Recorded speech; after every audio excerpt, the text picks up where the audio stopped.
कैसे हैं सभी छात्र और छात्राएं। चलिए मैं आपका अपना टीचर गुलशर गौड़ आज मैं आप लोगों के लिए बाल विकास साइकोलॉजी या बाल मनोविज्ञान का टेस्ट लेकर आया हूँ। ये टेस्ट नंबर हमारा 7 है। इससे पहले आपके 6 टेस्ट हो चुके हैं, वो आप प्लेलिस्ट से जाकर कंप्लीट पढ़ लें। और बाकी आपका एसएसटी का पोर्शन और भाषा हिंदी के टेस्ट भी चल रहे हैं और एसएसटी के भी चल रहे हैं, और बाकी टेस्ट और क्लास हिंदी की भी और एसएसटी की भी, वो भी आप प्लेलिस्ट से जाकर अपनी कंप्लीट तैयारी करें। टॉपिक बाय टॉपिक पढ़ाया जा रहा है और प्रत्येक संडे और शनिवार को टेस्ट होते हैं आपके। ठीक है, तो चलिए आइए, हमारा जो आज का टॉपिक है टॉपिक नंबर 5 है, जिसमें हमें जीन पियाजे के बारे में क्वेश्चन जो बन सकते हैं एग्जाम में वो देखने हैं, कोहलबर्ग के बारे में जो क्वेश्चन बन सकते हैं एग्जाम में वो देखने हैं, और वाइगोत्स्की से संबंधित जो क्वेश्चन बन सकते हैं। इन तीनों से जो भी 20 क्वेश्चन हमने निकाले हैं वो मोस्ट वेरी वेरी इंपोर्टेंट, तो आप इन्हें बहुत अच्छी तरीके से पढ़ें। पहला क्वेश्चन है, कोहलबर्ग के सिद्धांत में कौन सा स्तर नैतिकता की अनुपस्थिति को सही अर्थ में सूचित करता है? कोहलबर्ग के कौन से सिद्धांत में जो नैतिकता की अनुपस्थिति को सही अर्थ में सूचित करता है, कौन सा स्तर है वो? स्तर 3, स्तर 4, स्तर 1, स्तर 2? बताइए कौन सा स्तर है? इसका है बी आंसर, स्तर 2। कोहलबर्ग के सिद्धांत में कौन सा स्तर नैतिकता की अनुपस्थिति को सही अर्थ में सूचित करता है? स्तर 2। क्वेश्चन नंबर 2, पियाजे के सिद्धांत के अनुसार निम्न में से कौन सा व्यक्ति के संज्ञानात्मक विकास को प्रभावित नहीं करेगा? कौन सा व्यक्ति के संज्ञानात्मक जो सीखने का विकास है उसे प्रभावित नहीं करेगा? भाषा, सामाजिक अनुभव, परिपक्वता या फिर क्रियाकलाप? बताइए प्रभावित कौन सी चीज नहीं करती? पियाजे के सिद्धांत के अनुसार है। ठीक है, यह है आपका सामाजिक अनुभव, यह सीखने को प्रभावित नहीं करता, संज्ञानात्मक विकास को प्रभावित नहीं करता। क्वेश्चन नंबर 3, वाइगोत्स्की के सिद्धांत में विकास के कौन से पहलू की अपेक्षा की गई है? मतलब इग्नोर किया गया है, विकास का कौन सा पहलू ऐसा जो वाइगोत्स्की के सिद्धांत में उसे इग्नोर करा गया है, उसकी वैल्यू नहीं समझी गई है, तो वो कौन सा वो है आपका? सामाजिक, सांस्कृतिक, जैविक या फिर भाषाई? बताइए। इसमें जो है जैविक विकास का जो पहलू है उसे इग्नोर करा गया है, इसमें नहीं रखा गया है। बाकी सामाजिक भी, सांस्कृतिक भी और भाषाई भी रखे गए हैं उसमें। ठीक है, इसके बाद है क्वेश्चन नंबर 4, 1 वर्ष तक का शिशु जब आंख, कान वे हाथों से सोचता है तो निम्न में से कौन सा स्तर शामिल होता है? 1 वर्ष तक का जो शिशु होता है, बच्चा होता है, जब वो अपनी आंखों से, कानों से और हाथों से सोचता है तो उसमें कौन सा स्तर शामिल होता है? मूर्त संक्रियात्मक स्तर, बी इंद्रिय जनित गमन स्तर, सी पूर्व संक्रियात्मक स्तर, डी अमूर्त संक्रियात्मक स्तर? इसमें जो शामिल होता है वो है इंद्रिय जनित गमन स्तर, सी आंसर हो जाएगा हमारा। ठीक है, क्वेश्चन नंबर 5, निम्न में कौन सा वाइगोत्स्की के सामाजिक सांस्कृतिक सिद्धांत पर आधारित है? कौन सा वाइगोत्स्की का जो सिद्धांत है उसका सामाजिक सिद्धांत पर, सामाजिक और सांस्कृतिक जो सिद्धांत है वाइगोत्स्की का उस पर आधारित है? सक्रिय अनुकूलन, पारस्परिक शिक्षण, सांस्कृतिक निरपेक्ष? बताइए कौन सा वाइगोत्स्की के सामाजिक सांस्कृतिक सिद्धांत पर आधारित है? यह है आपका बी आंसर, पारस्परिक शिक्षण। ठीक है, क्वेश्चन नंबर 6, निम्न में कौन सी संज्ञानात्मक क्रिया की दी गई सूचना के विश्लेषण के लिए प्रयोग में लाई जाती है? कौन सी संज्ञानात्मक क्रिया की दी गई सूचना के विश्लेषण के लिए, विश्लेषण मतलब जांच के लिए प्रयोग में लाई जाती है? वर्णन करना, पहचान करना, अंतर करना, मतलब चीजों को डिवाइड करना। इसमें है आपका अंतर करना, सी आंसर हो जाएगा। क्वेश्चन नंबर 7, विचार न केवल भाषा को निर्धारित करते हैं, मतलब जो हमारे थॉट होते हैं वो भाषा को बेहतर बनाते हैं, बल्कि उसे आगे भी बढ़ाते हैं। यह विचार किस मनोवैज्ञानिक का है? बताइए किसका है विचार? जीन पियाजे, कोहलबर्ग, वाइगोत्स्की या फिर पावलोव? बताइए किसका है विचार? ये जो विचार है ये है आपका वाइगोत्स्की का। इन्होंने बताया था कि भाषा को विचार भाषा को भी परिपक्व मजबूत बनाते हैं, आगे बढ़ाते हैं, और वाइगोत्स्की का ये सिद्धांत है। प्रश्न नंबर 8, मानसिक विकास की औपचारिक संक्रियात्मक अवस्था की मुख्य विशेषता क्या है? मानसिक विकास की औपचारिक संक्रियात्मक अवस्था की मुख्य विशेषता क्या है? अमूर्त चिंतन, मूर्त चिंतन, सामाजिक चिंतन, अहम केंद्रित व्यवहार, मतलब अहंकार। मानसिक विकास के औपचारिक संक्रियात्मक अवस्था की मुख्य विशेषता है, बताइए। इसकी मुख्य जो विशेषता है वो है आपका अमूर्त चिंतन। ठीक है। इसके बाद नेक्स्ट क्वेश्चन नंबर 9 है, कोहलबर्ग के अनुसार सही और गलत के बारे में बच्चे ... चिंतन करते हैं, चिंतन करते हैं। कोहलबर्ग ये कह रहा है कि सही और गलत के बारे में बच्चा कब चिंतन करता है? अलग आयु में अलग तरीके से, अलग चरणों में समान तरीके से, संदर्भ के अनुसार, या फिर कोई नहीं? बताइए। कोहलबर्ग ये कहता है कि अलग अलग आयु में बच्चा अलग अलग सोचता है, विचार करता है, नई नई बातों को लाता है, नई नई बातों को उजागर करता है और नए नए आविष्कार करता है। तो ये है आपका ए आंसर, अलग आयु में अलग अलग तरीके से। क्वेश्चन नंबर 10, वाइगोत्स्की बच्चों के सीखने में निम्न में से किस कारक की महत्वपूर्ण भूमिका पर बल देते हैं? मतलब वाइगोत्स्की किस चीज पर ये बल देते हैं कि बच्चा उस तरीके से सीखता है या सीख सकता है या सीखता है? ठीक है।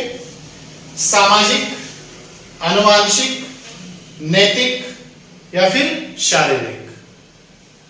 वाइगोत्स्की के अनुसार बच्चा समाज से ज्यादा सीखता है, ये कहता है वाइगोत्स्की।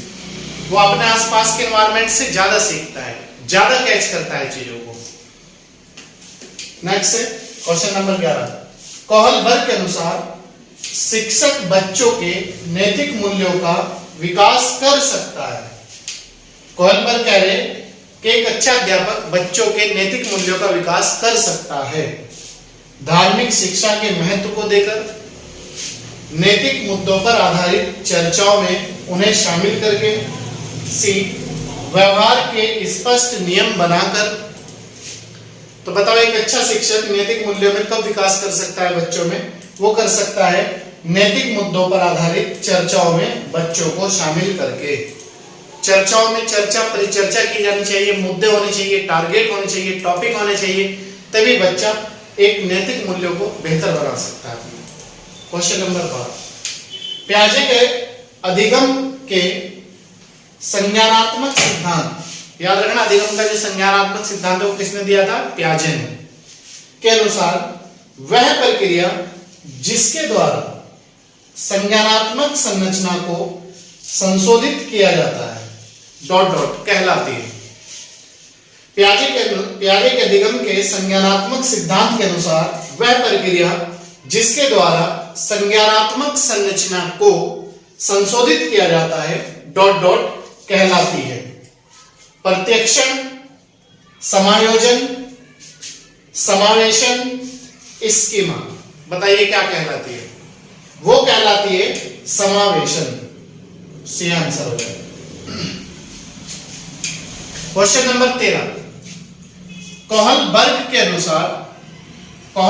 अनुसार सही व गलत के प्रश्नों के बारे में निर्णय लेने में शामिल चिंतन प्रक्रिया को कहा जाता है। मतलब राइट और रॉन्ग जो हम डिसीजन लेते हैं, जो हम उसमें चिंतन की प्रक्रिया करते हैं, उसे क्या कहा जाता है? कोहलबर्ग के अनुसार सहयोग की नैतिकता, नैतिक तर्क, नैतिक यथार्थवाद, उसे कहा जाता है नैतिक तर्कणा, मतलब नैतिक तर्क, अपने आधार पर डिसीजन लेना।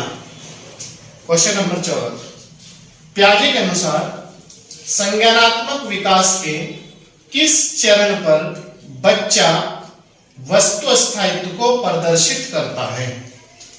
बताइए, पियाजे के अनुसार संज्ञानात्मक विकास के किस चरण पर, कौन सा ऐसी स्टेज है बच्चे की जब बच्चा वस्तु स्थायित्व को प्रदर्शित करता है, परमानेंट चीजों को?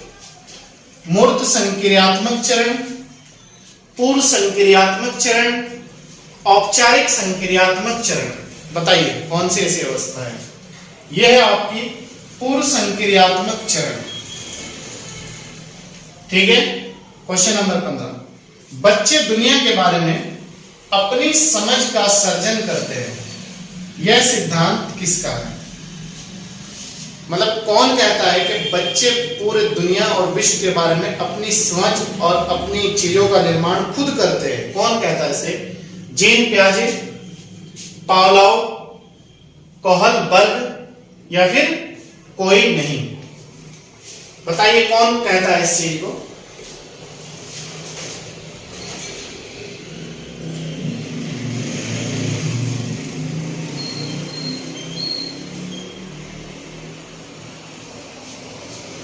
बताइए, इसे कहता है जीन पियाजे। यह सिद्धांत है जीन पियाजे का। क्वेश्चन नंबर 16, वह अवस्था जब बच्चा तार्किक रूप से वस्तुओं व घटनाओं के बारे में चिंतन प्रारंभ करता है। वस्तु और घटनाओं के बारे में बच्चा कब सोचना और चिंता करना प्रारंभ करता है, वो कौन सी अवस्था है? मूर्त संक्रियात्मक अवस्था, बी पूर्व संक्रियात्मक अवस्था, सी संवेदी प्रेरक अवस्था। बताइए कौन सी अवस्था है? वो अवस्था है मूर्त संक्रियात्मक अवस्था। ये आंसर हो जाएगा हमारा। ठीक है। इसके बाद क्वेश्चन नंबर 17 है। क्वेश्चन नंबर 17 कहता है, बच्चे के बौद्धिक विकास की 4 विशिष्ट अवस्थाओं की पहचान की गई है। मतलब किस मनोवैज्ञानिक ने बच्चे के जो बौद्धिक विकास है उसकी 4 अवस्थाएं बताइए। ठीक है। कोहलबर्ग, एरिक्सन या फिर पियाजे। ये बौद्धिक विकास की जो 4 विशिष्ट अवस्थाएं बताइए, वो बताई थी जीन पियाजे ने। ठीक है। क्वेश्चन नंबर 18, निम्न में से किस मनोवैज्ञानिक का कथन है कि ज्ञानात्मक विकास नकल पर आधारित ना होकर खोज पर आधारित है?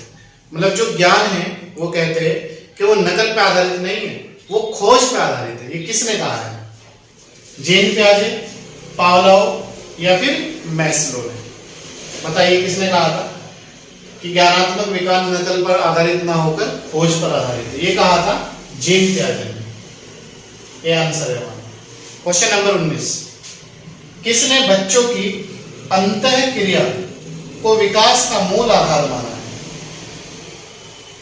अंतःक्रिया को किसने बच्चों के विकास का मूल आधार माना है कि विकास की मूल अवस्था होती है? लॉरेंस कोहलबर्ग ने, वाइगोत्स्की ने, जीन पियाजे ने या फिर स्किनर ने? किसने माना है बताओ? ये माना है वाइगोत्स्की ने। बी आंसर हो जाएगा हमारा। ठीक है। क्वेश्चन नंबर 20, पियाजे के अनुसार बच्चे साथी समूह के एक्टिव सदस्य कब होते हैं? साथी ग्रुप समूह जो होता है उनका, उनके जो हम मेनली लोग बच्चे होते हैं, उनके एक्टिव सदस्य कब होते हैं? कौन सी अवस्था है? किशोर, बाल्यावस्था या फिर प्रौढ़ अवस्था? बताइए कौन सी वो अवस्था है? वो अवस्था है आपकी किशोर अवस्था। किशोर अवस्था में समूह सदस्य एक्टिव ग्रुप बनता है बच्चों का। तो ये था आज का हमारा 20 नंबर का टेस्ट, बाल मनोविज्ञान या शिक्षा शास्त्र, और टॉपिक नंबर इसमें हमारा 5 है। तीन हमने इसमें मनोवैज्ञानिक देखे जिनसे क्वेश्चन बन सकते हैं एग्जाम में, जीन पियाजे, कोहलबर्ग और वाइगोत्स्की। इसके अलावा भी अगर कोई क्वेश्चन बनेगा एग्जाम में, हम वो आपको दूसरे टेस्टों में डाल के दे देंगे। तो आप इसे बहुत अच्छे तरीके से तैयार करें और बहुत अच्छी तरीके से पढ़ें। लक्ष्य 2022, हमें first and last attempt 140 plus number लेकर आना है। ये हम आपको कह रहे हैं, लेकिन आप अगर हमारे अकॉर्डिंग चलते हैं और एक कंटिन्यूटी के साथ आप क्लास अटेंड करते हैं तो तब जाके आप बहुत ही आसान प्रक्रिया से गुजरेंगे और आसानी के साथ आप 130 और 40 के बीच का जो अंक है 40 प्लस वो भी आप ला सकते हैं। लेकिन आपको एक कंटिन्यूटी के साथ हमारे साथ जुड़ना पड़ेगा और कंटिन्यूटी के साथ ही मेहनत करनी पड़ेगी। चलिए मैं आपका अपना टीचर गुलशेर गौड़। अगर आप हमारे YouTube चैनल पर नए हैं तो सब्सक्राइब कर लीजिएगा, लाइक और शेयर जरूर कीजिएगा और अगर पुराने हैं तो कंटिन्यूटी के साथ जुड़े रहिएगा और ज़्यादा से ज़्यादा लोगों को जोड़ने का प्रयास करिएगा। SST की क्लासें और टेस्ट प्ले लिस्ट में पड़े हुए हैं और भाषा हिंदी का भी टेस्ट और क्लास प्ले लिस्ट में, आप वहां से जाके उन्हें तैयार करें। चलिए, थैंक यू।